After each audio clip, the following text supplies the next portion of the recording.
एक सूखी और बंजर जमीन में गिलाद की जलती धूप के नीचे एक ऐसा व्यक्ति प्रकट हुआ जो इतिहास के सबसे महान भविष्यवक्ताओं में से एक बनने वाला था।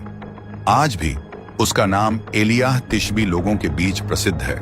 उसकी कहानी इतनी शक्तिशाली थी कि उसे प्रसिद्ध होने के लिए किसी लिखित पुस्तक की जरूरत नहीं पड़ी। उसके जीवन की घटनाएं कई राजाओं की उपलब्धियों से भी बड़ी थीं। यीशु मसीह से लगभग 900 साल पहले एलियाह सच्चाई की रोशनी की तरह चमका। उसने राजाओं को चुनौती दी और लोगों के डगमगाते विश्वास को फिर से मजबूत किया, क्योंकि उस समय पूरा राज्य अंधकार में डूबा हुआ था। एलियाह का परमेश्वर की योजना में महत्व बहुत बड़ा था।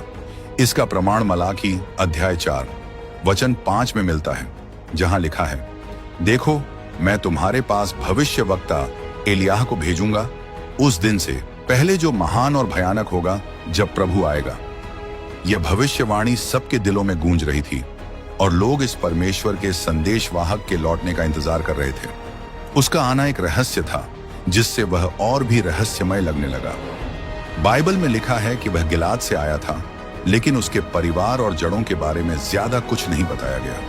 यही कारण था कि लोग उसके बारे में और जानना चाहते थे।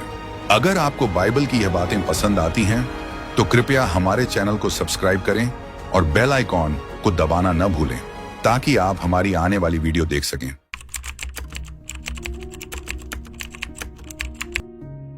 एलियाह सिर्फ बातें करने वाले इंसान नहीं थे, बल्कि वह बहुत ताकतवर भी थे। बाइबल में एक राजा 17:1 में लिखा है कि उन्होंने अहाब को एक बड़ी सूखा पड़ने की चेतावनी दी थी। उनके पास इतनी ताकत थी कि वह अहाब के रथ से भी तेज दौड़कर माउंट कार्मेल से यिज्रेल तक पहुंचे। उनका सफर चमत्कारों और परमेश्वर की मदद से भरा हुआ था। अहाब का सामना करने के बाद परमेश्वर ने उन्हें केरित नाम की नदी के पास भेजा, जहां कौवे उन्हें खाना खिलाते थे। जब वह नदी सूख गई तो परमेश्वर ने उन्हें सिदोन के सारपत गांव भेजा। वहां एक विधवा ने उन्हें अपने घर में जगह दी, जैसा कि लूका 4:20 में लिखा है। वहीं एलियाह ने परमेश्वर की शक्ति दिखाई और चमत्कार से लगातार खाना उपलब्ध कराया। लूका अध्याय 17:8-10 में एक कहानी है जो एक सेवक की विनम्रता और जिम्मेदारी को दिखाती है। यह एलियाह के जीवन से जुड़ती है। वह एक महान नबी थे, लेकिन हमेशा परमेश्वर के सच्चे सेवक बने रहे। एलियाह की कहानी हमें विश्वास और चमत्कारों के सफर पर ले जाती है। वह गिलाद की घाटियों से लेकर अरिया और गलील तक गए। उनकी जिंदगी हमें परमेश्वर की आज्ञा मानने और उन पर भरोसा करने का सबक देती है। एक गांव में एलियाह अपने सफर पर थे, तब एक खास घटना हुई। वहां 10 कोढ़ी आदमी थे जिन्हें लोग दूर रखते थे। वे बहुत दुखी थे और यीशु से दया की भीख मांग रहे थे ताकि वह उन्हें ठीक कर दें। यीशु ने उन्हें पुजारियों के पास जाने को कहा। उन्होंने विश्वास किया और जाते ही वे ठीक हो गए। उनमें से एक सामरी आदमी था जिसने चमत्कार को पहचान कर परमेश्वर की तारीफ की और यीशु का धन्यवाद किया। यह दिखाता है कि परमेश्वर की कृपा सबके लिए है। जब एलियाह सारपत पहुंचे तो उन्हें एक विधवा मिली जिसके पास बहुत कम खाना बचा था। उसके पास थोड़ा सा आटा और तेल था जो खत्म होने वाला था, लेकिन एलियाह ने उसे आशा का संदेश दिया। उन्होंने पहले एक रोटी मांगी और कहा कि परमेश्वर उसके खाने का सामान खत्म नहीं होने देंगे जब तक बारिश नहीं आती।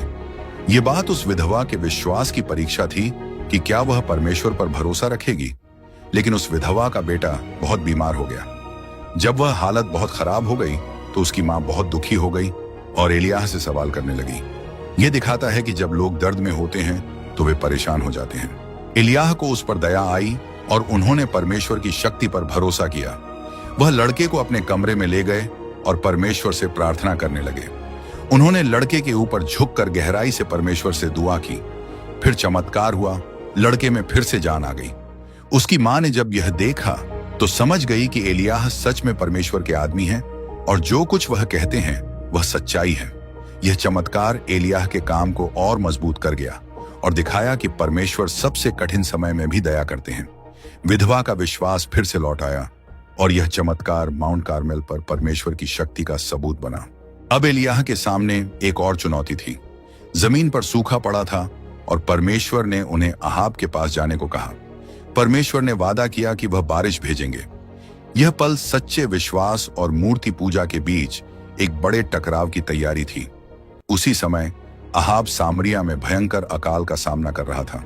ओबद्याह जो परमेश्वर का सच्चा भक्त था, ने यहेजबेल द्वारा परमेश्वर के भविष्य वक्ताओं की हत्या से उन्हें बचाने में अहम भूमिका निभाई। एलियाह को खतरे का पता था, फिर भी उन्होंने हिम्मत के साथ परमेश्वर का आदेश पूरा करने का फैसला किया। एलियाह की कहानी हमें विश्वास और चुनौतियों से भरे सफर पर ले जाती है। विधवा के घर पर चमत्कार से लेकर माउंट कार्मेल पर होने वाले बड़े मुकाबले तक हर घटना हमें सिखाती है कि परमेश्वर पर भरोसा करना कितना जरूरी है। यही वजह थी कि एलियाह इजराइल के महान भविष्यवक्ताओं में से एक बने। उनकी जिंदगी परमेश्वर की शक्ति और सच्चाई का सबूत थी। जब जमीन पर भयंकर सूखा पड़ा तो अहाब और ओबद्याह ने अपने पशुओं को बचाने के लिए चरागाह ढूंढने का फैसला किया। वे अलग अलग दिशाओं में गए, इस उम्मीद में कि कहीं हरी घास बची होगी जिससे उनके पशु जिंदा रह सकें। अपनी खोज के दौरान ओबद्याह की अचानक मुलाकात एलियाह से हो गई। ओबद्याह ने नबी को पहचान लिया और आदर दिखाया, लेकिन साथ ही डर भी महसूस किया। उसे पता था कि अहाब बहुत समय से एलियाह को ढूंढ रहा था और उसे डर था कि अगर वह एलियाह की मौजूदगी की खबर देगा तो बुरा हो सकता है। ओबद्याह, जो बचपन से परमेश्वर का भक्त था, ने एलियाह को बताया कि उसने कैसे जेजेबेल के गुस्से से बचाते हुए परमेश्वर के भविष्यवक्ताओं को छिपाया और उनकी जान बचाई। वह परमेश्वर के प्रति बहुत वफादार था, लेकिन अहाब का डर भी उसके दिल में था। लेकिन एलियाह ने ओबद्याह को भरोसा दिलाया कि वह खुद अहाब से मिलने जाएगा। यह सिर्फ एक मुलाकात नहीं थी, बल्कि यह विश्वास की परीक्षा थी।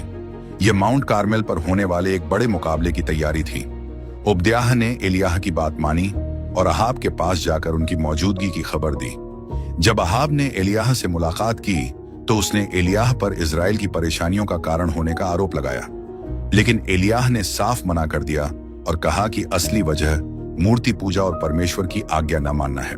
फिर एलियाह ने माउंट कार्मेल पर एक बड़ा मुकाबला करने की चुनौती दी। उन्होंने कहा कि पूरे इजराइल को बुलाया जाए, साथ ही बाल के 450 नबी और अशेरा के 400 नबी भी आए। यह समय था कि लोग तय करें कि वे सच्चे परमेश्वर की सेवा करेंगे या बाल की। माउंट कार्मेल पर जब बहुत सारे लोग खड़े थे, एलियाह ने उनसे सीधा सवाल किया। उन्होंने कहा कि वे फैसला करें, या तो वे परमेश्वर के साथ चलें या बाल की पूजा करें।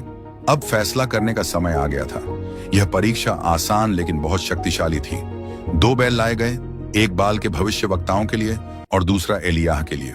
लेकिन असली परमेश्वर वही होगा जो स्वर्ग से आग भेजकर जवाब देगा। लोगों ने इस चुनौती को गंभीरता से लिया और इसे मान लिया। एलियाह ने बाल के भविष्यवक्ताओं से कहा कि वे अपना बैल चुनें, उसे तैयार करें और अपने देवता से प्रार्थना करें कि वह आग जलाए। यह सिर्फ परमेश्वर की शक्ति की परीक्षा नहीं थी, बल्कि सच्चे विश्वास और इस्राएल में फैली मूर्ति पूजा के बीच एक बड़ा मुकाबला था। बाल के भविष्यवक्ताओं ने सुबह से दोपहर तक अपने देवता को पुकारा, लेकिन कोई जवाब नहीं मिला। जब कुछ नहीं हुआ तो वे घबरा गए और अपने शरीर पर चाकू से घाव करने लगे, यह सोचकर कि इससे उनका देवता प्रकट होगा। लेकिन फिर भी कोई चमत्कार नहीं हुआ। एलियाह ने देखा कि उनके प्रयास बेकार जा रहे हैं, तो उन्होंने भविष्यवक्ताओं का मजाक उड़ाया और कहा कि शायद उनके देवता बहुत व्यस्त हैं या दूर चले गए हैं। यह सुनकर बाल के भक्त और ज्यादा जोर से चिल्लाने लगे और खुद को चोट पहुंचाने लगे, लेकिन फिर भी कोई जवाब नहीं आया। फिर एलियाह ने सभी लोगों को अपने पास बुलाया। सबके सामने उन्होंने टूटे हुए परमेश्वर के पुराने वेदी को फिर से बनाया। इसके लिए उन्होंने 12 पत्थर लिए जो इजराइल की 12 जातियों का प्रतीक थे। एलियाह ने लोगों को उनके धर्म और एकता की याद दिलाई। फिर उन्होंने बलि की तैयारी की, लकड़ियां रखी, बैल के टुकड़े वेदी पर रखे और फिर उन्होंने वेदी पर पानी डालने को कहा, न केवल एक बार बल्कि 3 बार। वेदी और लकड़ियां पूरी तरह भीग गईं, जिससे यह और भी कठिन चुनौती बन गई। जब बलि चढ़ाने का समय आया तो एलियाह ने परमेश्वर से प्रार्थना की। उन्होंने सिर्फ चमत्कार की नहीं, बल्कि यह भी प्रार्थना की कि लोग फिर से सच्चे परमेश्वर की ओर लौट आएं। फिर परमेश्वर की आग आसमान से गिरी और उसने बलि, लकड़ियां, पत्थर और यहां तक कि खुदाई में भरा पानी भी जला दिया। यह चमत्कार देखकर सभी लोग परमेश्वर के सामने झुक गए और एक साथ बोले, सच्चा परमेश्वर वही है। फिर एलियाह ने आदेश दिया कि बाल के सभी भक्तों को किशोन नदी के पास ले जाया जाए, जहां उन्हें मार दिया गया। यह दिखाने के लिए कि अब मूर्ति पूजा खत्म हो गई और इजराइल फिर से सच्चे परमेश्वर की राह पर लौट आया। माउंट कार्मेल पर जीत के बाद एलियाह ने सबको बताया कि अब बारिश आने वाली है। फिर वह पहाड़ की चोटी पर गए, झुककर परमेश्वर से प्रार्थना करने लगे और बारिश के संकेत का इंतजार करने लगे। उन्होंने अपने सेवक को आसमान में कोई बादल देखने के लिए भेजा। सेवक ने 6 बार देखा, लेकिन कुछ नहीं दिखा। 7वीं बार उसने एक छोटा सा बादल देखा। यह छोटा सा बादल बताता था कि बारिश जल्दी ही आने वाली है। थोड़ी ही देर में पूरा आसमान बादलों से भर गया और जोरदार बारिश हुई। यह परमेश्वर की शक्ति और दया का सबूत था। लेकिन एलियाह की इस जीत का असर हुआ। रानी जेजेबेल अपने भक्तों की हार से बहुत गुस्सा हो गई और उसने एलियाह को मारने की धमकी दी। अपनी जान बचाने के लिए एलियाह को भागना पड़ा। एलियाह बहुत डर गए और हिम्मत हार गए। अपनी जान बचाने के लिए वह अकेले यहूदा के शहर बेरशेबा की ओर भागे और अपने सेवक को पीछे छोड़ दिया। वह बहुत थक चुके थे और बहुत दुखी थे। रेगिस्तान में जाकर उन्होंने एक जगह शरण ली और परमेश्वर से कहा कि वह अब जीना नहीं चाहते, क्योंकि उन्हें लगा कि वह आगे नहीं बढ़ सकते। इस समय एलियाह ने अपनी कमजोरी दिखाई, जैसे हर इंसान कभी न कभी हिम्मत हार जाता है। रेगिस्तान में वह एक झाड़ी के नीचे बैठ गए, थके हुए और उदास। तब परमेश्वर के एक फरिश्ते ने आकर उनकी मदद की। फरिश्ता उनके लिए गर्म तवे पर पकी रोटी और पानी लेकर आया। यह सिर्फ खाने और पीने की चीजें नहीं थीं, बल्कि परमेश्वर के प्यार और देखभाल का भी निशान थी। दूसरी बार जब फरिश्ता आया तो उसने एलियाह से कहा कि वह खाना खाएं, क्योंकि आगे का सफर बहुत लंबा था। इस स्वर्गीय भोजन की ताकत से एलियाह लगातार 40 दिन और 40 रात चलते रहे, जब तक कि वे होरेब पर्वत नहीं पहुंच गए। यह परमेश्वर का पवित्र पर्वत था, जहां दिव्य चमत्कार और संदेश मिलते थे। इधर रानी जेजेबेल बाल के भक्तों की हार से बहुत गुस्से में थी और उसने एलियाह से बदला लेने की कसम खाई। दूसरी ओर एलियाह अपने कठिन मिशन और लोगों के विरोध से दुखी थे।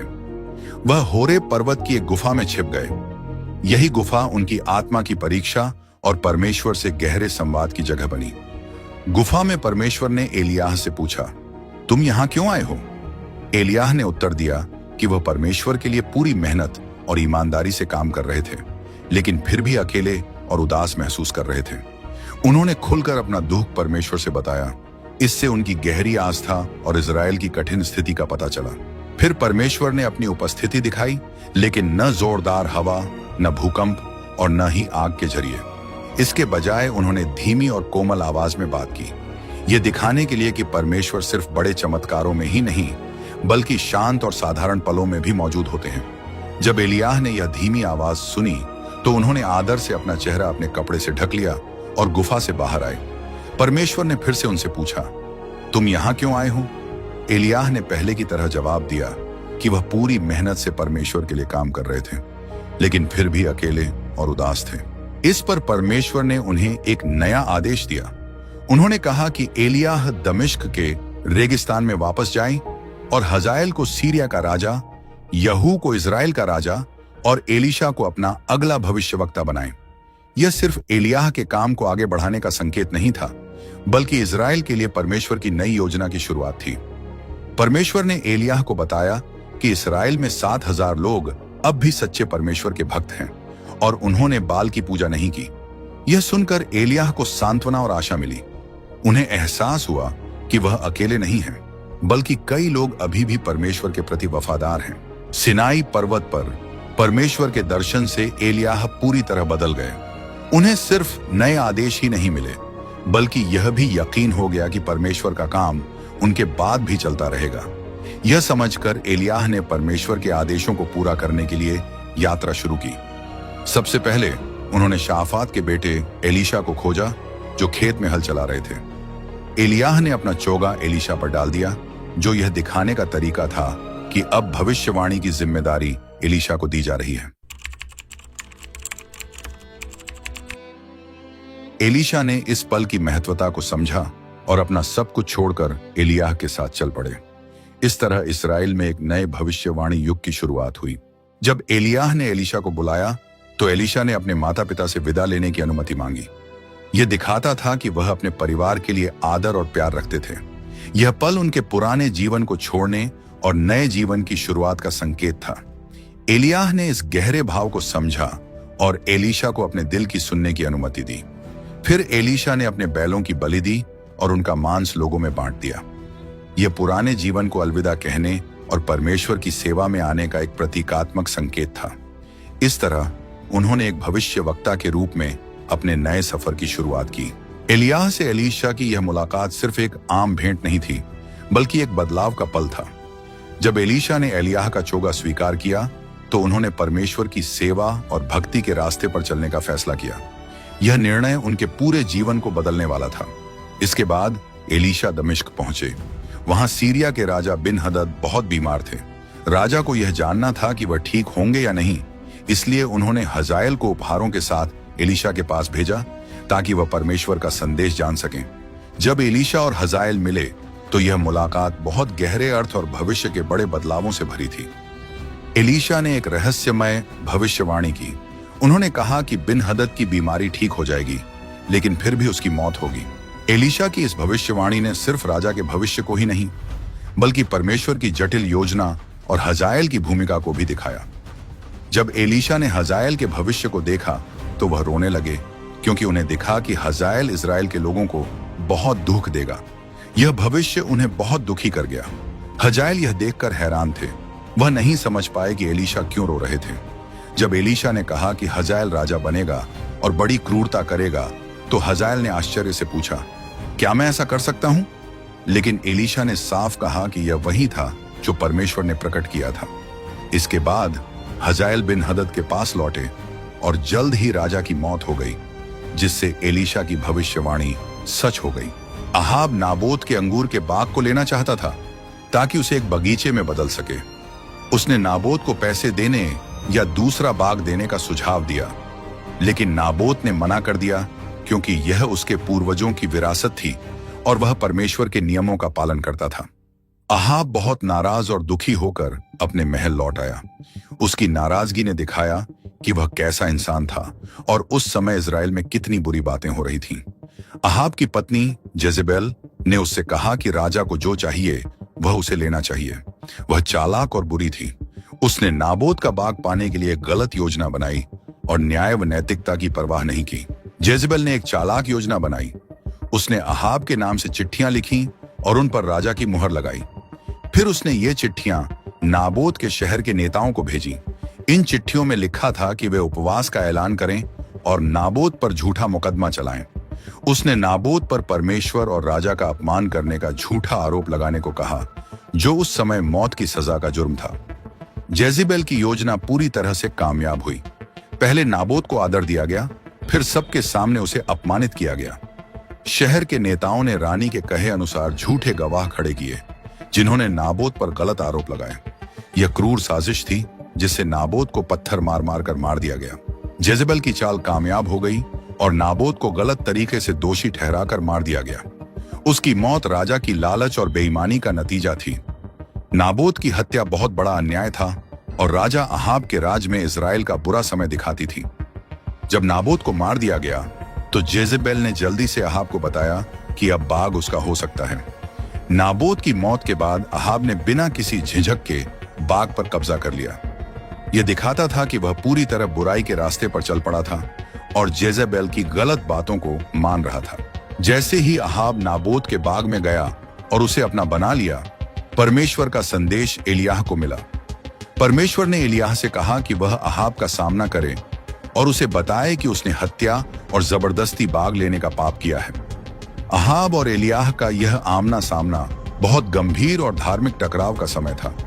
एलियाह ने परमेश्वर का आदेश माना और अहाब से नाबोत के बाग में मिला। उसने अहाब को परमेश्वर का सख्त संदेश दिया। अहाब की बुरी हरकतों के कारण उसे और उसके पूरे परिवार को बड़ी सजा मिलेगी। एलियाह ने कहा कि अहाब का अंजाम भी नाबोत जैसा ही होगा। अहाब ने एलियाह को अपना दुश्मन कहा, लेकिन एलियाह ने उसे सच्चाई बताई। उसने भविष्यवाणी की कि अहाब का परिवार पूरी तरह खत्म हो जाएगा और जेजेबेल का अंत बहुत बुरा होगा। यह सब परमेश्वर का न्याय था जो बुराई और बेईमानी के खिलाफ था। नाबोत, अहाब और जेजेबेल की यह कहानी हमें सिखाती है कि लालच, पाप और अन्याय का बुरा अंजाम होता है। यह हमें याद दिलाती है कि हमें हमेशा ईमानदार रहना चाहिए और परमेश्वर के प्रति वफादार होना चाहिए, चाहे कितनी भी मुश्किलें क्यों ना आएं। एलियाह ने अहाब को बहुत कड़ी सजा सुनाई, उसने कहा कि जो लोग अहाब के घर के होंगे और शहर में मरेंगे उन्हें कुत्ते खा जाएंगे, और जो लोग खेतों में मरेंगे उन्हें आकाश के पक्षी खा जाएंगे। यह परमेश्वर की सजा थी, क्योंकि अहाब जेजेबल के बहकावे में आकर बुरी राह पर चला गया था। उसने मूर्तियों की पूजा की और वे पाप किए जिनकी वजह से परमेश्वर ने पहले अमोरी लोगों को इस्राएल से निकाला था। एलियाह की बात सुनकर अहाब का व्यवहार बदल गया। उसने अपने कपड़े फाड़ दिए और टाट पुराने मोटे कपड़े पहन लिए, जो दुख और पछतावे का निशान था। उसका यह बदला हुआ व्यवहार दिखाता था कि सबसे बुरे समय में भी इंसान अपने पापों के लिए पछताकर सही रास्ते पर आ सकता है। जो एलियाह ने कहा था वह सच हुआ और इसने परमेश्वर की शक्ति को साबित कर दिया। लेकिन अहाब के पछतावे के बावजूद कहानी वहीं खत्म नहीं हुई। राजा के परिवार और भविष्य को लेकर परमेश्वर की योजना आगे भी चलती रही। अहाब का समय खत्म हुआ और उसके बेटे अहाजिया ने राजगद्दी संभाली। लेकिन जब वह घायल हुआ तो उसने इजराइल के परमेश्वर से मदद मांगने के बजाय इक्रोन के देवता बाल जबूब से सलाह लेने की कोशिश की। परमेश्वर के एक स्वर्गदूत ने एलियाह को आदेश दिया कि वह राजा के दूतों को रोके और उनसे पूछे कि वे दूसरे देवता से क्यों पूछ रहे हैं। फिर एलियाह ने परमेश्वर का संदेश सुनाया, अहाजाया ठीक नहीं होगा बल्कि उसकी मौत हो जाएगी। यह सजा उसके परमेश्वर पर विश्वास न करने और गलत जगह से मदद मांगने की वजह से थी। जब दूत अहाजिया के पास लौटे और एलियाह का संदेश सुनाया तो राजा ने पूछा कि यह व्यक्ति कौन था।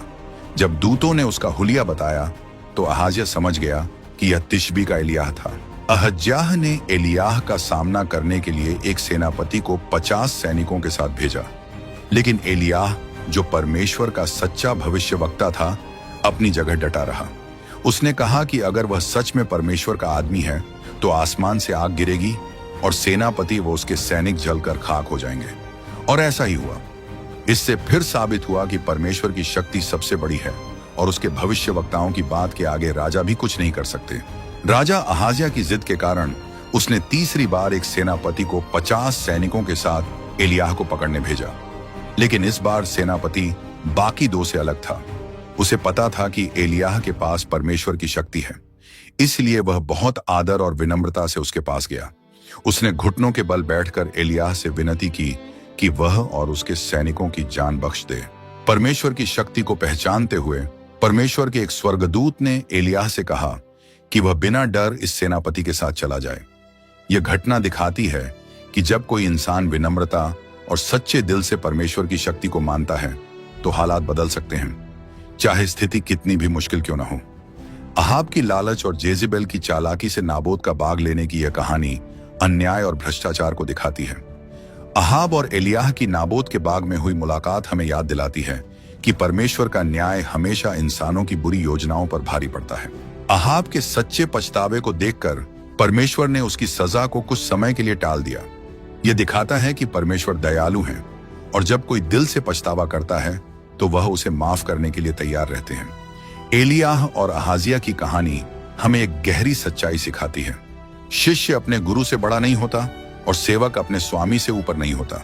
अहाजियाह ने जो किया, झूठे देवताओं से सलाह लेना, वही गलती थी जो उसके पिता अहाब ने भी की थी। इससे पता चलता है कि उसके परिवार में बार बार परमेश्वर की अवहेलना और बगावत होती रही। एलियाह और अहाजिया के दूतों के बीच हुई मुठभेड़ साबित करती है कि सच्चे भविष्यवक्ताओं के पास परमेश्वर की सच्ची शक्ति और अधिकार होता है। राजा की सेना का सामना करते हुए भी एलियाह अपने मिशन पर अडिग रहा। उसने बिना डरे परमेश्वर का संदेश सुनाया और किसी भी खतरे या राजशक्ति से नहीं घबराया। जब एलियाह की धरती पर आखिरी यात्रा शुरू हुई तो वह और एलिशा साथ में गिलगाल से चले। एलियाह जानता था कि परमेश्वर उसे जल्दी ही स्वर्ग ले जाएंगे, इसलिए उसने एलिशा से कहा कि वह गिलगाल में ही रुक जाए। लेकिन एलिशा अपने गुरु के प्रति बहुत निष्ठावान था। वह जानता था कि एलियाह जल्द ही परमेश्वर के पास जाएगा, इसलिए उसने उसे अकेला छोड़ने से इनकार कर दिया। एलिशा पूरी लगन और प्रेम से एलियाह के साथ उसकी अंतिम यात्रा में हर कदम पर चलता रहा। बेतले में भविष्यद्वक्ताओं के शिष्य जानते थे कि एलियाह जल्द ही जाने वाले हैं।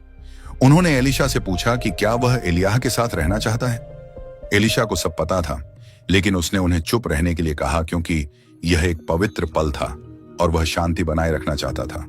फिर वे यरी हो गए। वहां भी भविष्यद्वक्ताओं के शिष्यों ने वही सवाल किया, लेकिन एलीशा ने फिर से साफ कहा कि वह एलियाह के साथ अंत तक रहेगा। जब वे यरदन नदी पहुंचे तो एलियाह ने चमत्कार किया। उन्होंने अपनी चादर से पानी को मारा और नदी 2 भागों में बंट गई। दोनों सूखी जमीन पर चलकर पार हो गए। यह दिखाता था कि परमेश्वर की शक्ति एलियाह के साथ थी। यरदन नदी के पार जाने के बाद एलियाह ने एलीशा से पूछा कि वह जाने से पहले उससे क्या चाहता है। एलीशा ने कहा कि वह एलियाह की तरह परमेश्वर का सच्चा सेवक बनना चाहता है और उसने एलियाह की आत्मा का 2 गुना भाग मांगा। इसका मतलब था कि वह अपने गुरु के काम को आगे बढ़ाना चाहता था। जब एलियाह आग के रथ और आग के घोड़ों के साथ बवंडर में स्वर्ग चला गया तो एलीशा ने यह सब देखा। वह आश्चर्य और दुख से चिल्लाया। एलियाह के जाने के बाद एलीशा ने अपने कपड़े फाड़ दिए। यह दिखाता था कि अब उसका प्रशिक्षण पूरा हो गया था और वह खुद परमेश्वर की सेवा करने के लिए तैयार था। इजराइल के सबसे बड़े भविष्यवक्ता के रूप में यरदन नदी को पार करना, एलियाह का स्वर्ग जाना और एलीशा का 2 गुना आशीर्वाद मांगना बहुत खास घटनाएं थीं। ये दिखाती हैं कि परमेश्वर का काम उनके भविष्यवक्ताओं के जरिए चलता रहता है और एक पीढ़ी से दूसरी पीढ़ी तक पहुंचता है। जब एलियाह स्वर्ग चले गए तो एलीशा अकेले लौटे। उनके पास अपने गुरु की चादर थी। जब एलीशा ने नदी पार की तो यह साबित हुआ कि एलियाह की आत्मा उन पर आ गई थी। यह संकेत था कि अब एलियाह की भविष्यवाणी करने वाली सेवा एलीशा के जरिए जारी रहेगी। यरीहो में भविष्यवक्ताओं के शिष्यों ने एलीशा को सम्मान और आदर के साथ देखा। उन्होंने माना कि अब एलियाह की आत्मा एलीशा के साथ है।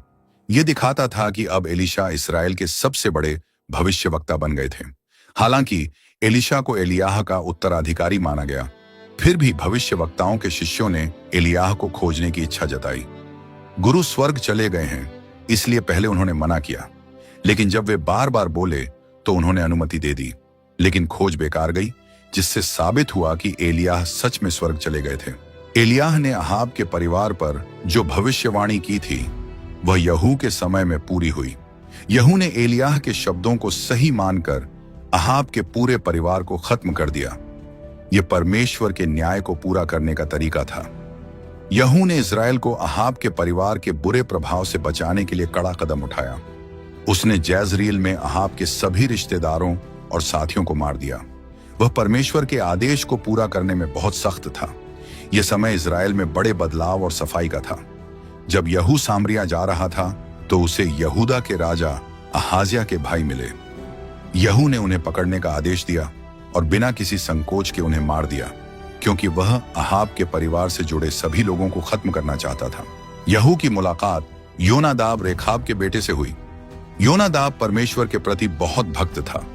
यहू ने उसे अपने साथ चलने के लिए बुलाया ताकि वह देख सके कि यहू इस्राएल को शुद्ध करने के लिए कितना जोश से काम कर रहा है। यह एक नए बदलाव और सच्ची भक्ति का संकेत था। इसके बाद यहू ने सामरिया में भी अहाब के परिवार के सभी बचे हुए लोगों को खत्म कर दिया। उसने एलियाह की भविष्यवाणी को पूरा करने के लिए पूरी तरह से मेहनत की। यह इस्राएल के इतिहास का एक महत्वपूर्ण समय था जहां लोगों को फिर से परमेश्वर की आज्ञा मानने और उसका सम्मान करने की याद दिलाई गई। एलियाह और एलीशा की कहानी और यहू के काम यह दिखाते हैं कि परमेश्वर अपने भविष्यवक्ताओं और चुने हुए लोगों के माध्यम से अपना उद्देश्य और न्याय पूरा करते हैं।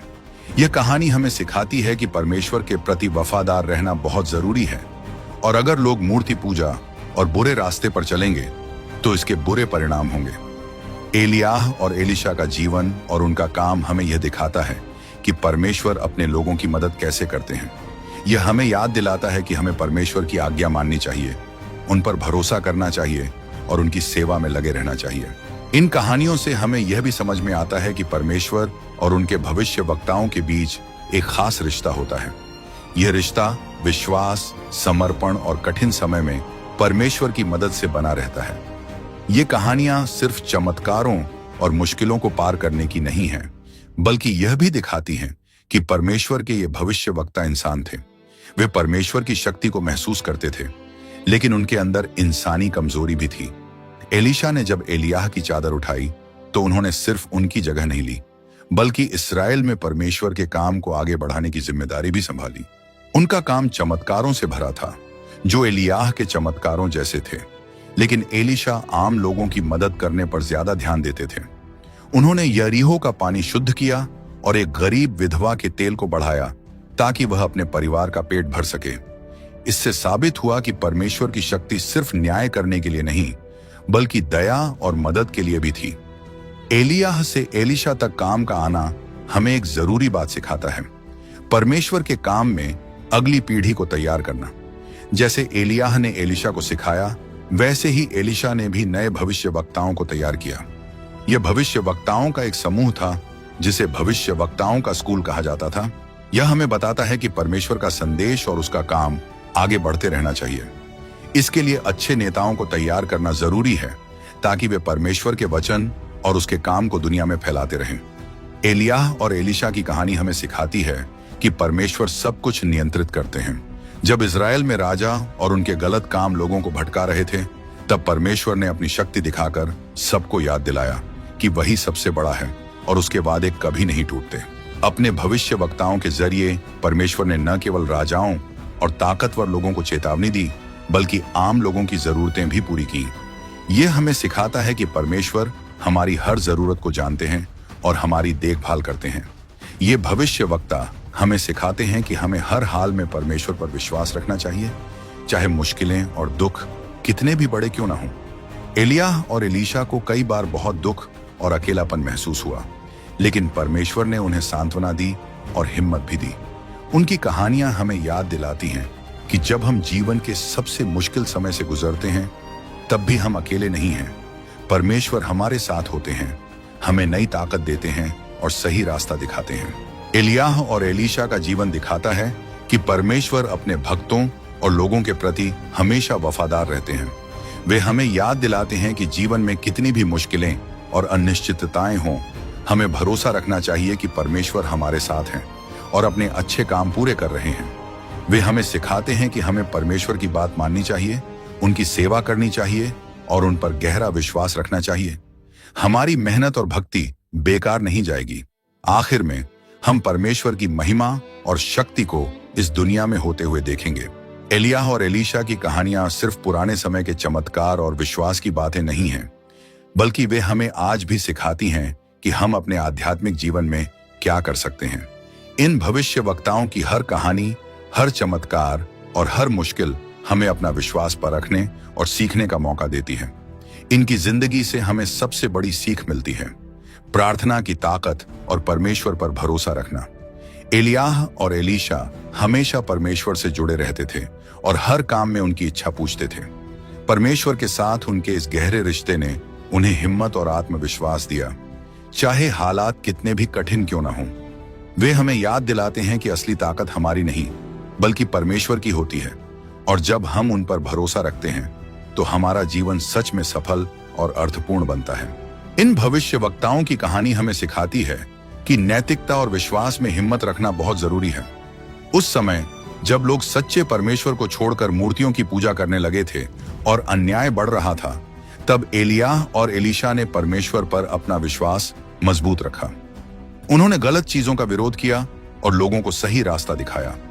उनका उदाहरण हमें सिखाता है कि हमें हमेशा सच का साथ देना चाहिए, सही चीजों के लिए खड़ा होना चाहिए और ऐसा जीवन जीना चाहिए जो परमेश्वर को पसंद आए, चाहे लोग हमारा विरोध करें या हमें समझ ना पाएं। एलियाह और एलीशा की कहानी हमें सिखाती है कि विश्वास में सिखाने और सीखने का बहुत महत्व है।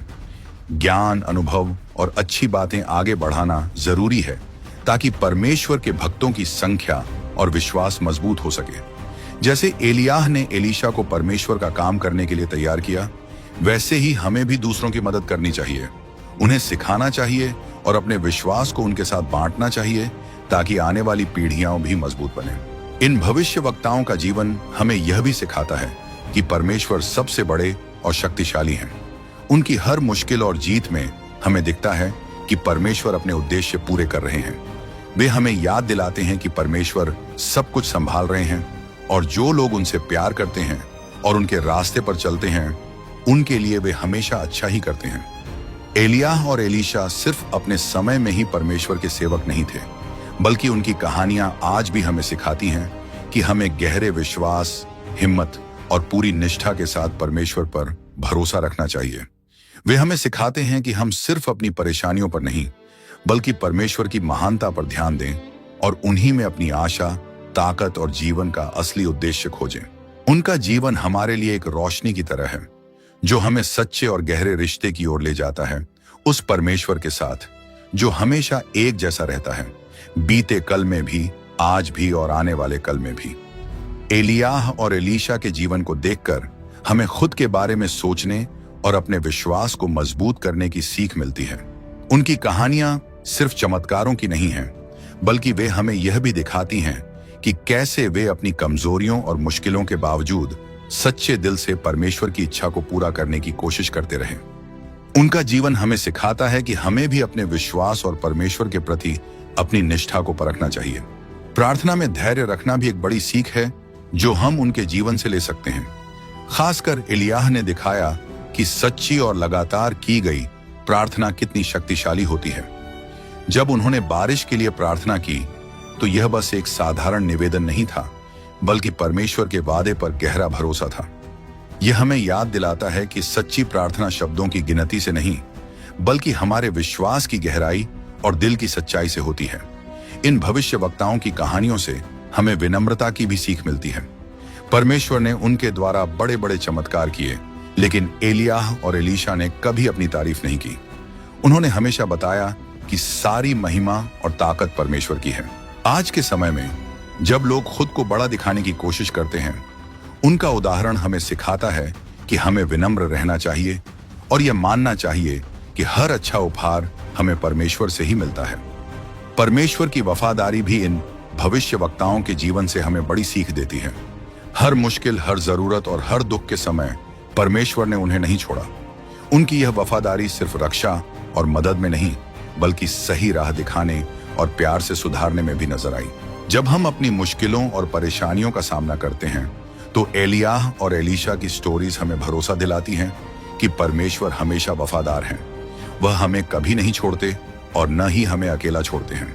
एलियाह और एलीशा का जीवन समय के साथ भी उतना ही महत्वपूर्ण बना हुआ है।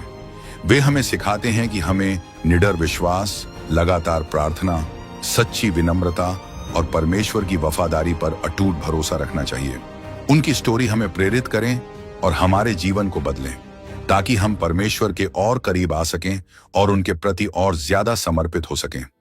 जैसे उन्होंने अपने विश्वास और आज्ञाकारिता की छाप छोड़ी, वैसे ही हम भी आने वाली पीढ़ियों के लिए विश्वास और भक्ति की एक मिसाल छोड़ सकें, ताकि परमेश्वर की महिमा हो और उसकी इच्छा इस धरती पर पूरी हो। एलियाह और एलीशा के जीवन को समझते हुए हम एक ऐसे मोड़ पर आते हैं जहां उनकी कहानी हमारे अपने विश्वास के सफर का आईना बन जाती है। यह कहानी सिर्फ बीते समय की बातें नहीं बताती, बल्कि हमें दिखाती है कि अगर हम परमेश्वर पर पूरा भरोसा रखें तो हम क्या बन सकते हैं। उनकी जिंदगी हमें सिखाती है कि हमें परमेश्वर के साथ अपना रिश्ता गहरा और मजबूत बनाना चाहिए। सच्ची महानता परमेश्वर की आज्ञा मानने और उस पर विश्वास रखने में होती है। एलियाह और एलीशा ने उस समय भी परमेश्वर की सच्चाई को थामे रखा, जब समाज परमेश्वर से दूर जा रहा था। उनकी यह निष्ठा हमें सिखाती है कि हमें भी अपने समय में सच्चाई और अच्छाई का प्रकाश फैलाना चाहिए। इस दुनिया में बहुत सी उलझने और अलग अलग सोच हैं, लेकिन ये महान परमेश्वर के भक्त हमें सिखाते हैं कि हमें अपने विश्वास पर डटे रहना चाहिए। हमें सच्चाई और अच्छाई का दीपक जलाकर दूसरों के लिए एक अच्छा उदाहरण बनना चाहिए। उनकी हिम्मत और मजबूती हमें सिखाती है कि हमें अपने समय की मुश्किलों का सामना भरोसे और उम्मीद के साथ करना चाहिए। जैसे एलियाह ने झूठे देवता के भक्तों का सामना किया और एलीशा ने जरूरतमंद लोगों की मदद की, वैसे ही हमें भी अपने आसपास के लोगों की मदद करनी चाहिए। जो भी हुनर और चीजें परमेश्वर ने हमें दी हैं, हमें उनका सही इस्तेमाल करके दुनिया को अच्छा बनाने की कोशिश करनी चाहिए। अगर आपको यह वीडियो अच्छा लगा हो तो हमारे चैनल को जरूर सब्सक्राइब करें, ताकि आप हमारी आने वाली वीडियो मिस न करें। साथ मिलकर हम और लोगों तक यह ज्ञान पहुंचा सकते हैं और अपनी समझ को बढ़ा सकते हैं। आपका यहां होने के लिए धन्यवाद। परमेश्वर आपको आशीर्वाद दें।